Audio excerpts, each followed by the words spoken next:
Tonight on NewsWatch. Why you should be checking your vaccination records as mumps make a comeback in Edmonton. Had 19 cases. From what we've observed, we've had 6 cases in the Edmonton area itself. Minor hockey is taking a stand in protecting their young officials against abuse at the rink. Want to, let refs know that we have their back. And how young people can get involved and help the education minister shape the future of education in Alberta. It's all on the table. I'm not going to provide limitations, just opportunities for students on the minister's advisory council. NewsWatch starts now. Good evening. New cases of the mumps in Edmonton has health officials reminding students to check their health records. 3 new cases of the virus were confirmed in the Edmonton region late this week, bumping the total to 9 cases since the beginning of the year. So far, 21 cases have been confirmed in the entire province. Some of those who have come down with the virus include hockey players and students at the U of A. Our Vicky Formansky joins us from the University of Alberta with more on this story. Thank you, Jesse and Kira. Health officials say there are 4 confirmed cases of the mumps here at the University of Alberta, as well as many hockey teams have also come down with a couple cases. This is the Medicine Hat Tigers and NHL teams, the Vancouver Canucks and the Minnesota Wild. This also has many local teams a little concerned.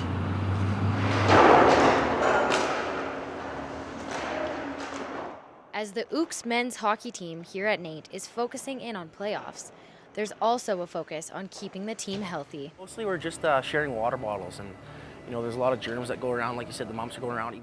Nolan Benwood, the equipment manager for the team, has an extra duty. With the rise in mumps cases, he's keeping a closer eye on the players and their water bottles. To start, or we have to make it mandatory so people do not use this same water bottles as other guys, because if one person gets it, the whole team could get it, and that's just a nightmare waiting to happen. So. Health officials agree this is a great way to stop the spread of the virus, but say the best way is keeping up with vaccinations. Dr. Chris Sikora believes the players should be okay, but it is important that enough people are vaccinated for the virus. Is that everybody should get 2 doses of mumps-containing vaccine, and it's free, it's covered for all those who live in Alberta. It's only about 90% effective, but it's still your best shot at protecting yourself from mumps disease. The biggest concern is that since the shot wasn't always mandatory, many people are susceptible to getting the infection. Deep breath, little pinch. The people that they don't get their vaccine, so those are the people that they get more worrisome about. Did I get my first one? Or if there are records, they can't find the records if they're not from the province. Although just a precaution, the NAIT men's hockey team is setting a good example for how everyone should be treating this outbreak. Health Canada has sent out this memo to Alberta schools and many hockey teams. The symptoms of the mumps include headaches, painful swelling, and sore muscles. They ask if you have any of these symptoms, you check with the doctor immediately. This is Vicky Formansky, NAIT NewsWatch. Thank you, Vicky. That's our Vicky Formansky joining us from the University of Alberta. You're watching NAIT NewsWatch. Edmonton hockey is taking a stand on referee abuse after several incidences occurred in the last few weeks.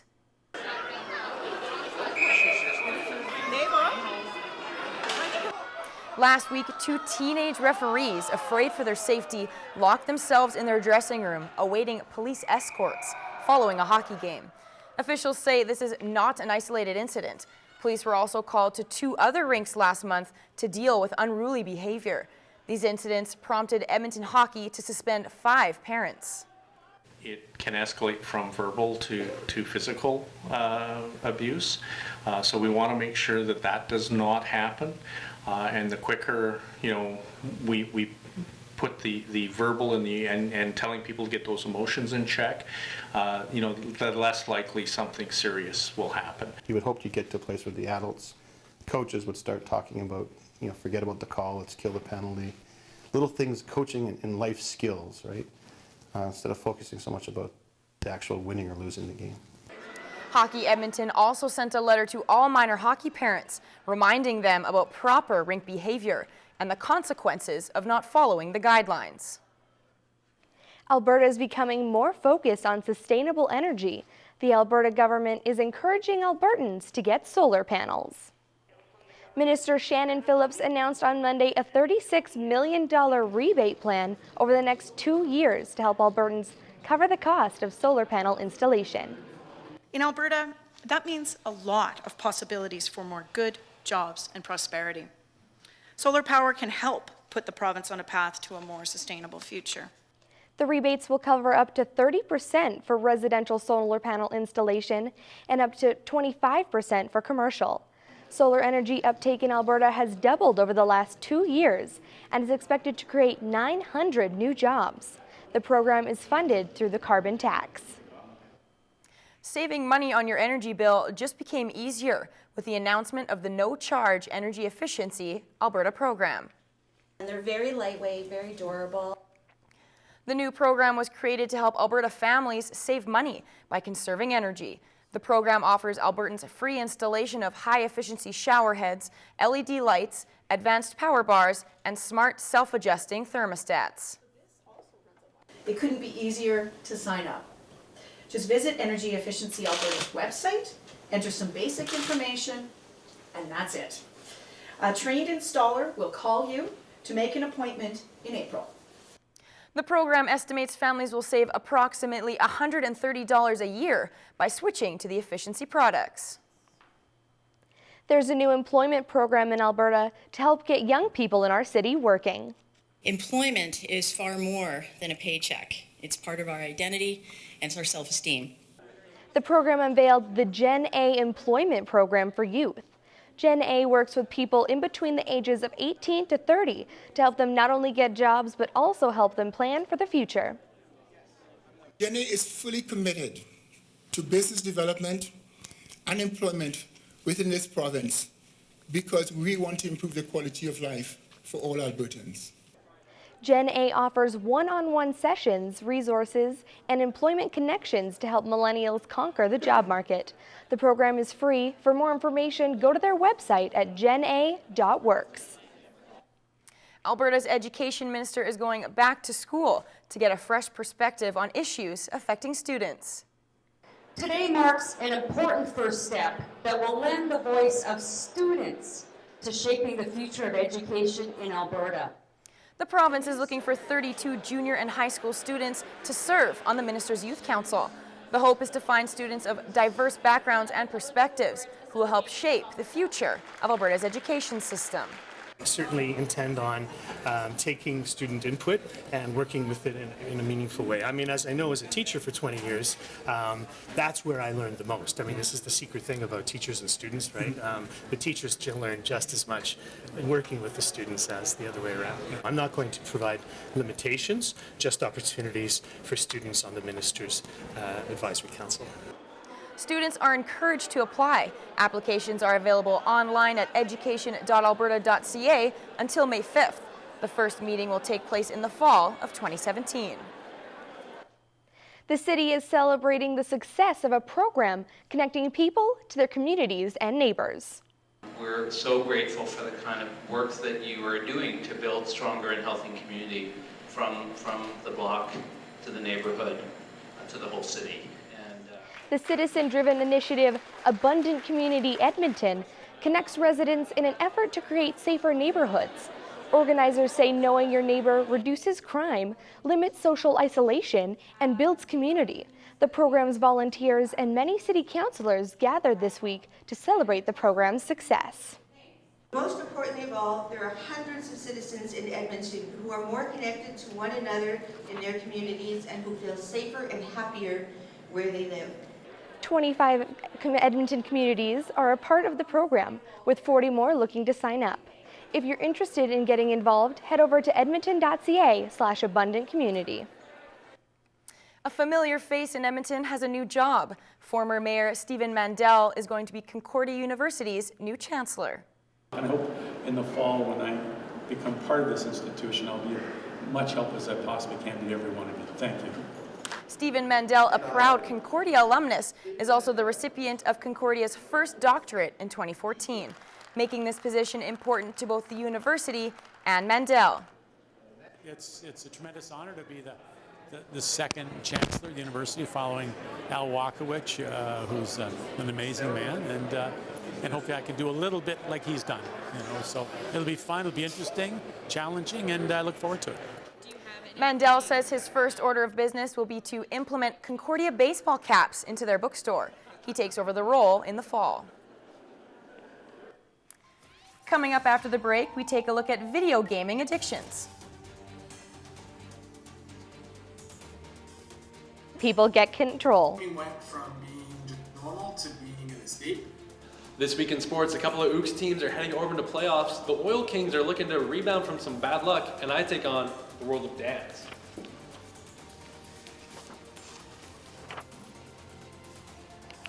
I'm Brittany Matika, and coming up in weather, we're going to look and see what the forecast is going to be like for your Sunday.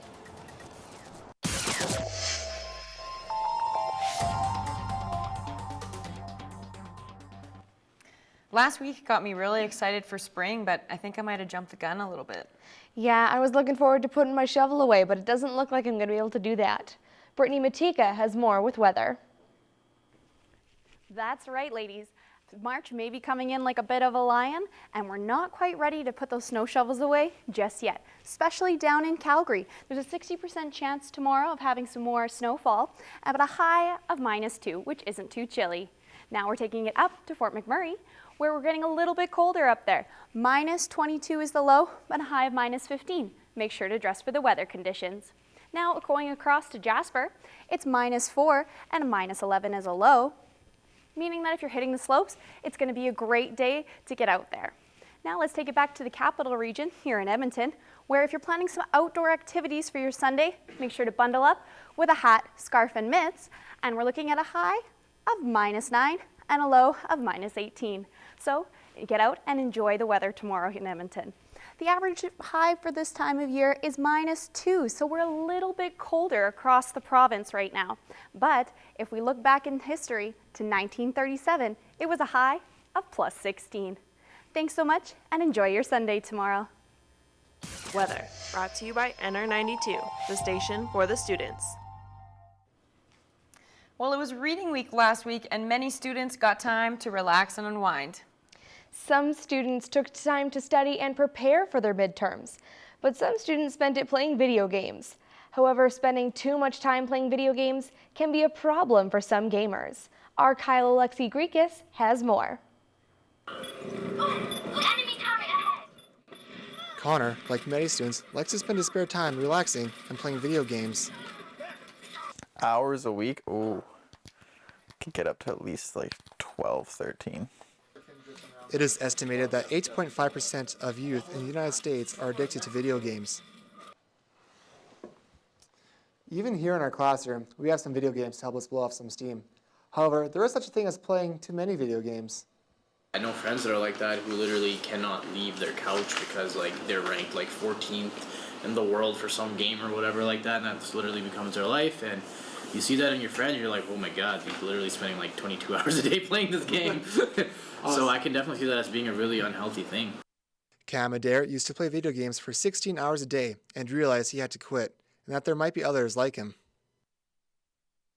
Realized that, I need to do something more to help these people. So that's where I launched the website GameQuitter.com, Game Quitters on YouTube, and now we have the world's largest support. We're serving 20,000 members a month in 76 countries around the world.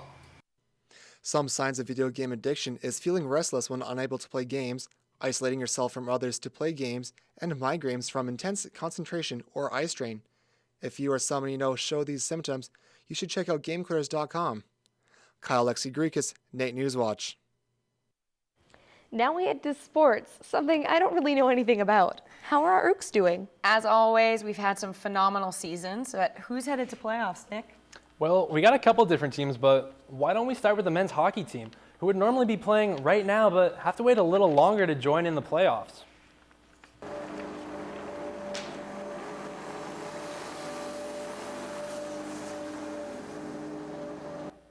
The Ooks finished the regular season with a record of 24-4-2, capturing the top seat in their division and earning them a bye through the first round.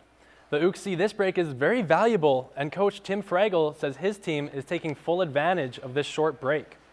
You earn the bye, but it's only as good as what you do with it. So we've tried to be strategic and give them enough rest, but at the same time, you can never really create that playoff intensity as much as we're going to try to. The Ooks have home ice advantage and will take on either SAIT or Concordia on March 10th. This year was an outstanding season from our women's basketball team, finishing the regular season with the best record in NAIT history. Now their focus shifts to playoffs.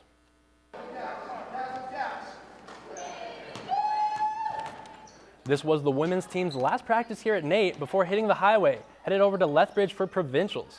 The team set a record of 23-1 and hopes to keep up this momentum with both provincials and nationals taking place this month. They always found a way to win, regardless. It didn't matter kind of what went on in games. You know, other teams would play exceptionally well. We set the bar to play. You know, our motto all year has been play our way, and that's something we've pushed. The women will be competing in nationals from March 15th to 18th, but right now, they're off playing for provincial glory. Now, even though the women's volleyball season came to a disappointing end, we did get a magnificent performance from one of their newest members, winning the ACAC's Rookie of the Year award.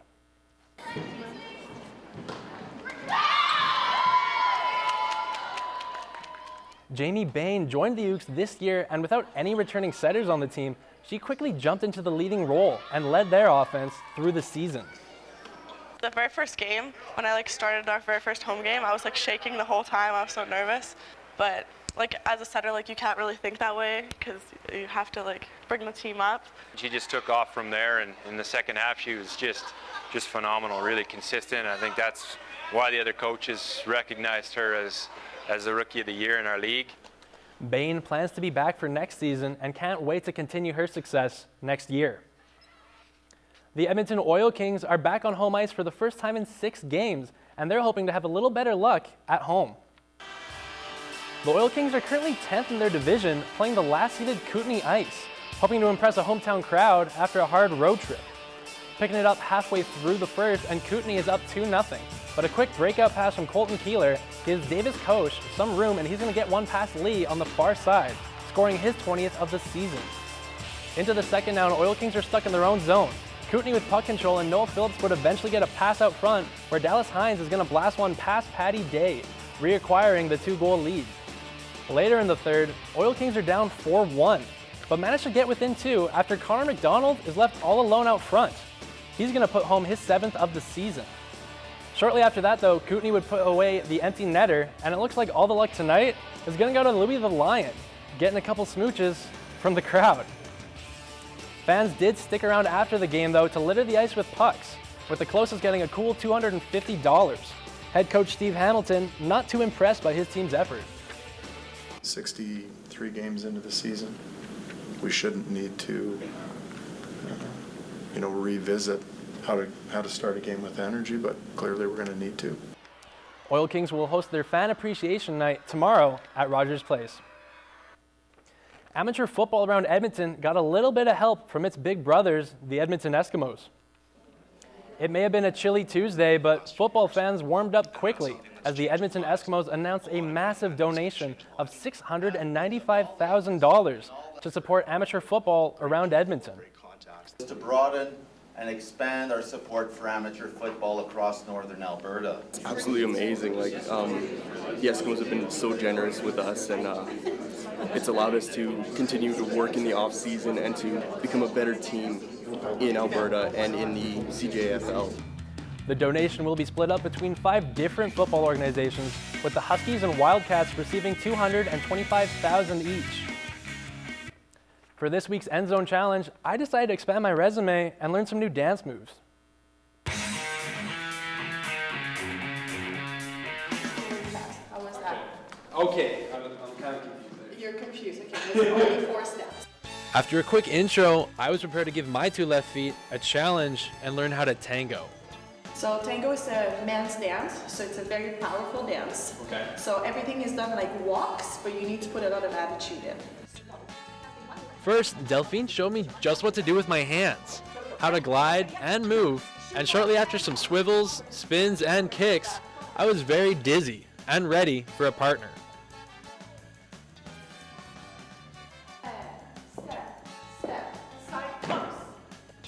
After you're getting into each other's personal bubbles, me and Delphine did one last dance.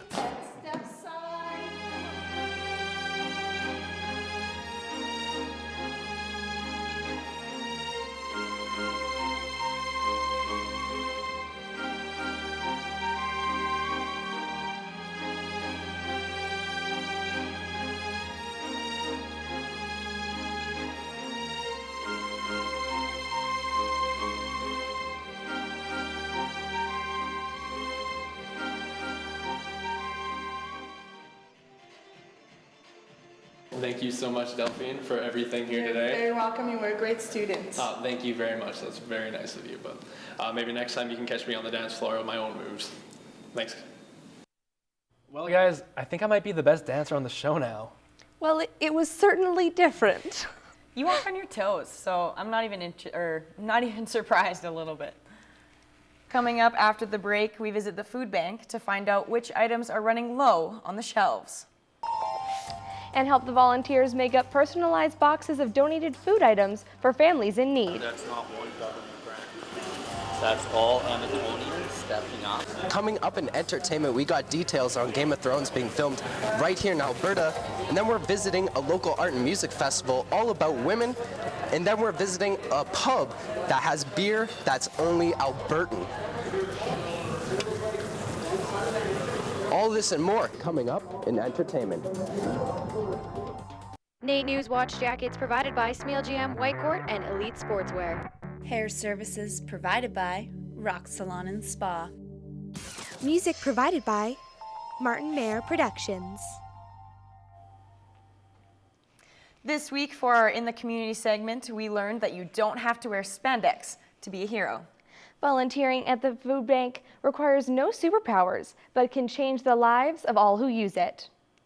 First, we talked to the more veteran volunteers who explained how the process worked, and then we got down to business. We walked up and down the aisles filling boxes with food and toiletries for families in need. We picked through pasta and cereal, vegetables and toothbrushes, making sure each box was filled to the brim. Once they were full, we loaded them up to get ready for delivery. Basically, we'll accept anything that anyone wants to donate to us.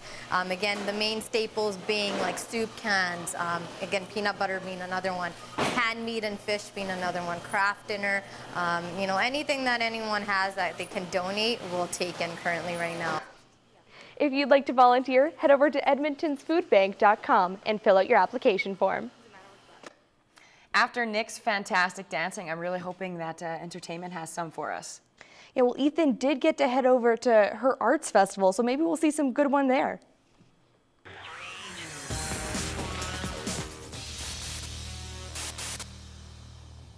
Well, girls, I'm more than happy to show you that, but first, a crew with one of the world's biggest TV shows, Game of Thrones, visited Alberta to shoot some scenes for a new episode.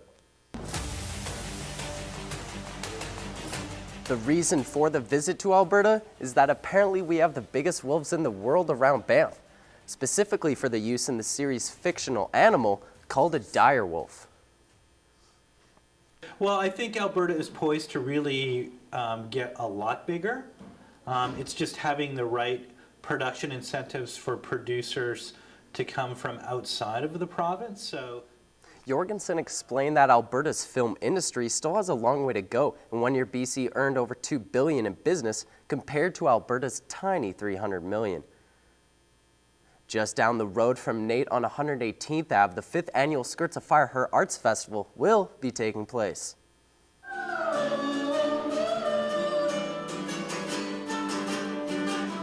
The festival showcasing women in the arts will be taking place next weekend, but they kicked it off at the beginning of this week with a media launch at the Nynina Haggerty Center. It showcased a taste of what will be at the festival: dancing, singing, comedy, fashion, sculptures, and art.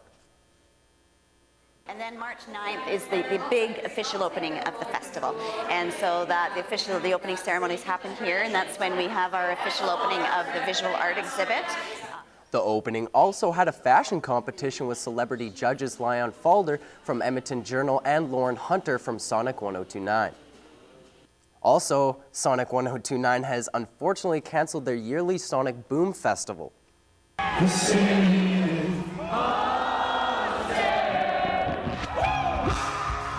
The festival began in 2009 and averaged around 10,000 supporters each year, bringing bands like Weezer, Rise Against, Jack White, Billy Talent. I can go on forever. With many of the fans of the event not going anymore, what's going to happen next? For a segment of people, they're feeling like, oh God, where's that one thing for me? Now there's nothing for anyone anymore. That's not the case. Do I think that Sonic and CHDI, the Rogers broadcast outlet, will come up with something to replace that? I think so. Along with Sonic Boom, Calgary's X-Fest was also sacked. The two take place at the same time, and as you can see, shared many of the same artists, so it comes as no real surprise. A pub just opened up this month in downtown St. Albert, and the beer selection at this place is insanely select. Critical Mass Brewing in St. Albert serves plenty of food with a menu completely designed by their Fiji-born chef Zach Aziz, but their beer is what we're here for. On tap, the only kind of beer you can get is brewed right here in Alberta. Only craft Alberta beer. Very specifically, like we don't even go out to BC, and they, like I said, they've got a plethora of beer. I mean, we could choose from easily 24, but it defeats the purpose of what we're trying to do. And that is to build notoriety for the booming craft beer market in Alberta and for the pub, which hopes to start brewing their own beer in around a year. And that's all I got for you guys this week in entertainment. Local entrepreneurs tried to win over a crowd at NATE this week in hopes of taking home thousands of dollars. Are you guys excited to hear a little more about ATV Booster? 5 entrepreneurs pitched their ideas to an audience as well as a panel of experts for a chance to win over $2,000, which was completely raised through ticket sales. After the pitches, the audience had a chance to vote for who they thought had the best idea by texting in their vote. With about 40% of the vote, it's True North. True North is a company that uses shipping containers to grow organic produce. If you have an idea that is worth voting for, ATB is holding more booster campaigns in the coming months. I may have to check out that her arts festival because I really want to see some more dancing. Sounds good. Thanks so much for joining us.